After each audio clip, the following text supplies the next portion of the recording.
जब मैं यह चुन सकता हूं कि क्या पहनूं, जब मैं एक आदमी होते हुए भी महिला के रूप में पहचानना चुन सकता हूं, जब मुझे जहां रहने का अधिकार है, तो मुझे किसमें विश्वास करने और पूजा करने का अधिकार क्यों नहीं है? तुम कौन होते हो मुझे यह बताने वाले कि मुझे किसकी पूजा करनी चाहिए? तुम कौन होते हो मुझे यह कहने वाले कि मुझे लॉर्ड जीसस की पूजा नहीं करनी चाहिए? कौन तुम्हें लगता है तुम कौन हो? तुम भगवान हो?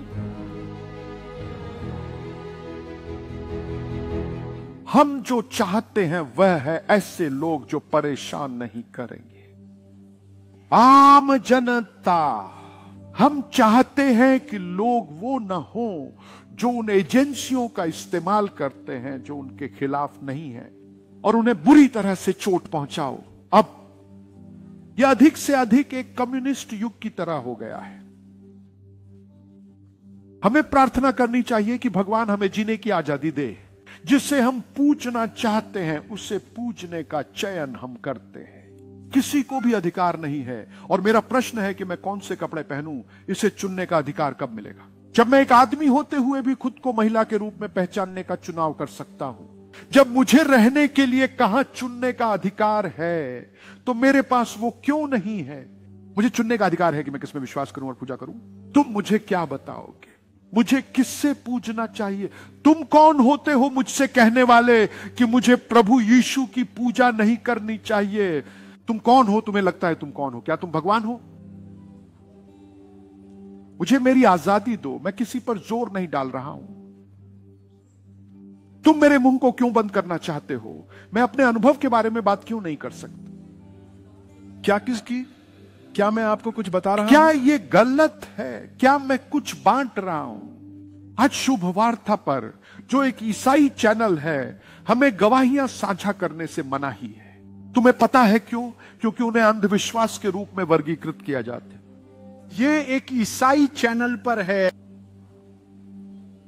मुझे नहीं लगता कि यह स्वतंत्रता है। हम एक ऐसे देश में रहते हैं जहां हमें नाम मात्र की आजादी और नाम मात्र का लोकतंत्र मिला है।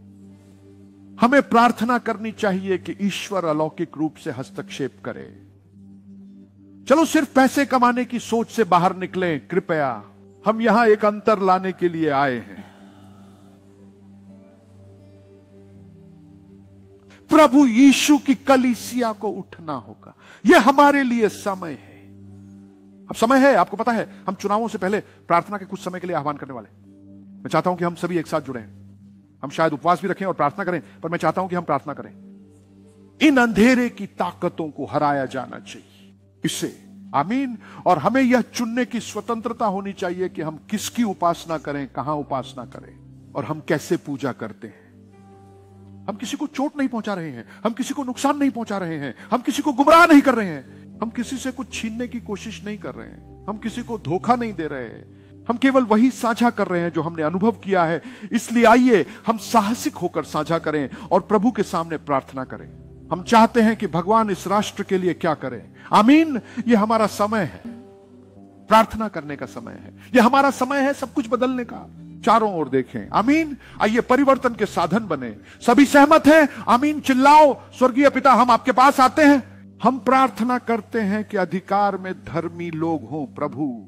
वे लोग जो चर्च को परेशान नहीं करते, वे लोग जो चर्च को नुकसान नहीं पहुंचाते, वे लोग जो चर्चों को नहीं जलाते और नष्ट नहीं करते, वे लोग जो पादरियों को परेशान नहीं करते, उन्हें जिंदा जला दो, उन्हें हराओ। और प्रभु अनावश्यक रूप से उन पर ऐसे आरोप लगाएं जो उन्होंने कभी नहीं किए, उन्हें गलत तरीके से फंसाएं। हे प्रभु, मैं प्रार्थना करता हूं कि वे शक्तियां पवित्र आत्मा द्वारा न्याय की जाएंगी।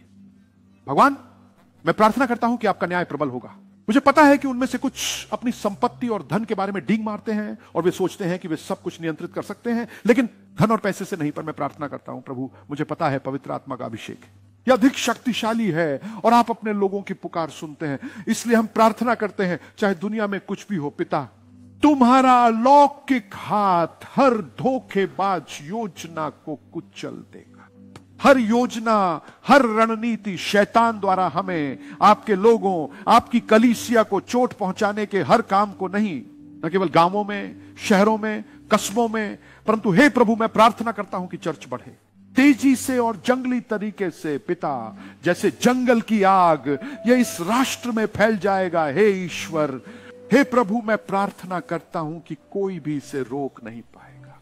इस राष्ट्र में जीसस क्राइस्ट के चर्च की वृद्धि और बढ़ोतरी के लिए प्रार्थना करता हूं। मैं हर असुरी शक्ति, विश्वास, राजत्व शक्ति और उच्च स्थानों में अंधकार की शक्तियां जो इस राष्ट्र में चर्च से लड़ रही हैं, वे आपके द्वारा न्याय की जाएं। हे भगवान, आपने माइकल को फरिश्ता भेजा था, बस वैसे ही नहीं, पर्शिया के उस राजकुमार को हटाने के लिए, ताकि यदि मैं गुजर सकूं तो प्रार्थना है कि आप मेरे पिता को शत्रु शक्तियों को नष्ट करने के लिए अपनी दूतावासी सेना भेजें, उनके गढ़ों को नष्ट करना, जो भी वे योजना बना रहे हैं उसे नष्ट करना। तो हर योजना, हर रणनीति को नष्ट कर दो पिता।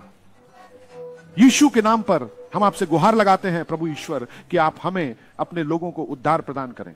टेढ़े हाथों से दुश्मन की विकृत योजनाएं, विकृत रणनीतियां, प्रभु जो दुश्मन ने योजना बनाई है और एक गड्ढा खोदना, उन्हें हमास का सामना करने दो प्रभु। या आओ प्रभु आओ। उन्होंने मोर्देखाई के खिलाफ योजना नहीं बनाई है, लेकिन यह उसके लिए एक जाल बन गया। इसलिए प्रभु उनके लिए हो जो यीशु मसीह के चर्च के खिलाफ काम करने की कोशिश कर रहे हैं। हम प्रार्थना करते हैं कि रक्त संरक्षण हर किसी पर, हमारे राष्ट्र पर, हे भगवान, हम अपने राष्ट्र का प्रतिनिधित्व करने वाले झंडे की ओर हाथ बढ़ाते हैं और प्रार्थना करते हैं, पिता, यह राष्ट्र यीशु के खून से खरीदा जाए। और मैं प्रार्थना करता हूं मेरे पिता, हर अंधेरे की शक्ति, हर अंधेरे की शक्ति, जो शक्तियां, अंधेरी और राक्षसी शक्तियां काम कर रही हैं, वे नष्ट हो जाएं पूरे उत्साह के साथ। और प्रभु, जोश के साथ चर्च के खिलाफ आना, ताकि वो कभी उबर न पाए प्रभु। हे भगवान, हम आपसे पुकार करते हैं, हम आपके लोग के रूप में आपसे पुकार करते हैं और प्रार्थना करते हैं, हे भगवान, इन चुनावों में सब कुछ उलट पुलट हो जाए जो सही है प्रभु ईश्वर।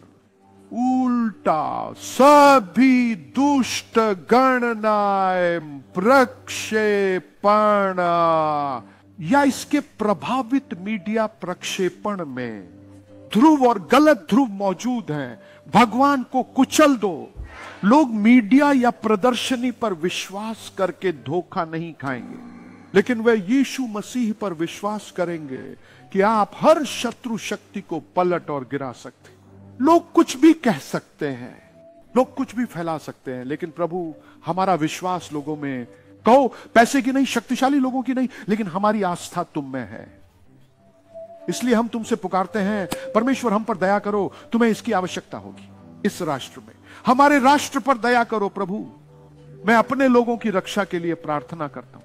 कोई और परेशानी नहीं, कोई और उत्पीड़न नहीं प्रभु, यह समाप्त होगा, खत्म होगा। मैं प्रार्थना करता हूं, धर्मी लोग, वे लोग जिनका दिल किसी को हानि नहीं पहुंचाने का है, परमेश्वर के शरीर कलीसिया को नुकसान पहुंचाए बिना सत्ता में आओगे प्रभु।